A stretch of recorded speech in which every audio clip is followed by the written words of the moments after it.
कांग्रेस के कन्हैया कुमार के साथ नीतीश कुमार ने बड़ा खेला कर दिया। जी हां, देश भर में इन दिनों इंडिया गठबंधन के भीतर सीट शेयरिंग की कवायद तेज है।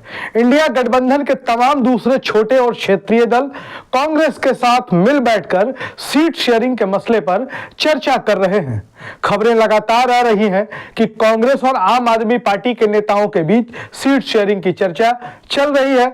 कांग्रेस और तृणमूल कांग्रेस के नेताओं के बीच पश्चिम बंगाल में सीट शेयरिंग की चर्चा चल रही है, लेकिन यह खबर कभी नहीं आई कि कम्युनिस्ट पार्टियों के साथ कांग्रेस जो है सीट शेयरिंग की चर्चा कर रही है।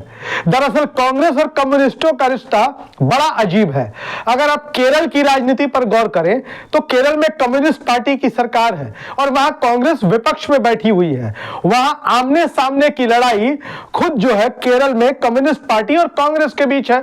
खुद कांग्रेस के बड़े नेता और कांग्रेस के पूर्व अध्यक्ष राहुल गांधी, जो केरल की वायनाड सीट से चुनाव जीत कर आते हैं, वायनाड लोकसभा सीट के सांसद हैं, राहुल गांधी की सीधी टक्कर कम्युनिस्ट पार्टी के साथ सीपीएम के साथ होती है।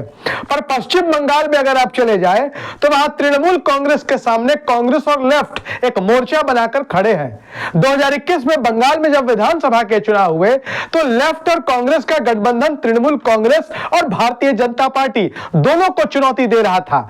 लेकिन बदलते राजनीति के आयाम को देखे तो आज जो इंडिया गठबंधन विपक्षी दलों का इंडिया ब्लॉक बना हुआ है, उसमें कांग्रेस और कम्युनिस्ट और तृणमूल कांग्रेस, ममता बनर्जी की पार्टी सब एक साथ मौजूद है।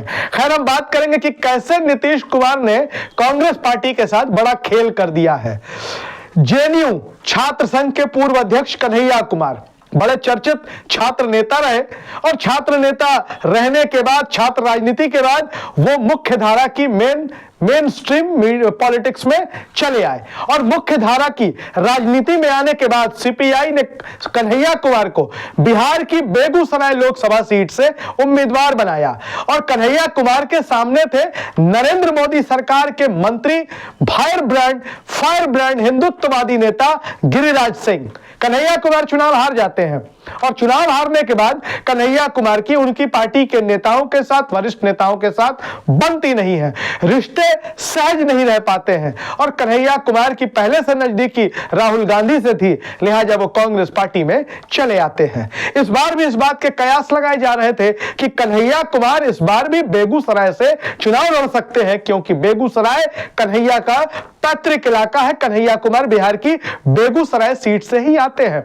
लेकिन अब जो खबर आ रही है, सीपीआई के महासचिव डी राजा बिहार आते हैं, बिहार की राजधानी पटना आते हैं, यहां नीतीश कुमार से मुलाकात करते हैं और नीतीश कुमार से मुलाकात के बाद यह बात सामने आ जाती है कि बिहार में सीपीआई 3 सीटों पर चुनाव लड़ेगी।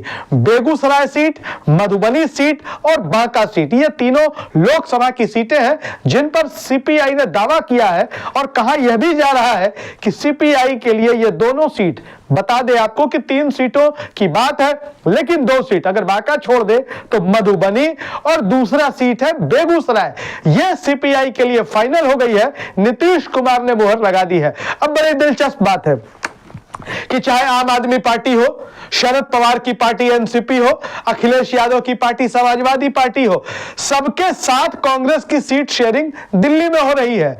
लेकिन जो सीपीआई इंडिया गठबंधन में भागीदार है, वो बिहार की राजधानी पटना में आकर अपने गठबंधन को अंजाम दे रही है। और आपको बता दे कि बिना सहमति, इंडिया गठबंधन के दलों में बिना सहमति के ही सीपीआई के महासचिव डी राजा बंगाल से चलकर बिहार आते हैं और यहां पर अनाउंस कर देते हैं कि हम 3 सीटों पर चुनाव लड़ेंगे। खैर, आपको बता दे कि नीतीश कुमार के सीपीआई से पहले से अच्छे संबंध रहे हैं।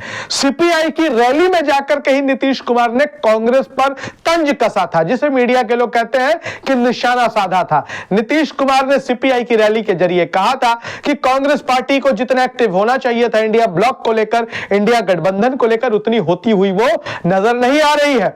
यह नीतीश कुमार का बयान पटना में सीपीआई की रैली के दौरान ही सामने आया था। खैर, आपको बता देते हैं कि कांग्रेस के स्टार प्रचारक, स्टार कैंपेनर, राहुल गांधी के करीबी और कांग्रेस के छात्र संगठन एनएसयूआई के नेशनल इंचार्ज कन्हैया कुमार का बेगूसराय से पत्ता लगभग साफ हो गया है। 2019 में सीपीआई के उम्मीदवार के तौर पर कन्हैया बेगूसराय से चुनाव लड़े थे। 4 लाख वोटों के अंतर से वो चुनाव हार गए थे। अब समझिए कि कन्हैया कुमार को बेगूसराय से दूर तो कर दिया गया, उसके बाद सीपीआई के महासचिव डी राजा नीतीश कुमार की तारीफ करते हैं, उन्हें इंडिया गठबंधन का टॉप लीडर बताते हैं। अब कन्हैया कुमार के बारे में बिहार की राजनीति में यह भी कहा जाता है कि कन्हैया कुमार की तेजस्वी यादव से नहीं बनती है, या शायद तेजस्वी यादव की कन्हैया कुमार से नहीं बनती है। हालांकि सार्वजनिक मंच पर आज तक ना तो तेजस्वी यादव ने कभी कन्हैया कुमार का नाम लिया है या कोई बुराई की है, ना ही कन्हैया कुमार ने कभी तेजस्वी यादव के बारे में कुछ भी कहा है। लेकिन मीडिया में अब इंडिया गठबंधन के दल हो, विपक्ष के दल हो, बात आरजेडी कांग्रेस किया जाए तो खबरें खूब फैलाई जाती हैं, और खबरें फैलाई भी जाती हैं कन्हैया कुमार और तेजस्वी यादव के रिश्तों को लेकर। हालांकि अभी तक बेगूसराय सीट को लेकर आरजेडी की तरफ से कोई बयान सामने नहीं आया है, और जो खबरें निकलकर सामने आ रही हैं कि बिहार की सीटों को लेकर मंथन का दौर शुरू है। अभी बिहार की सीटों पर बहुत कुछ फाइनल नहीं हुआ है।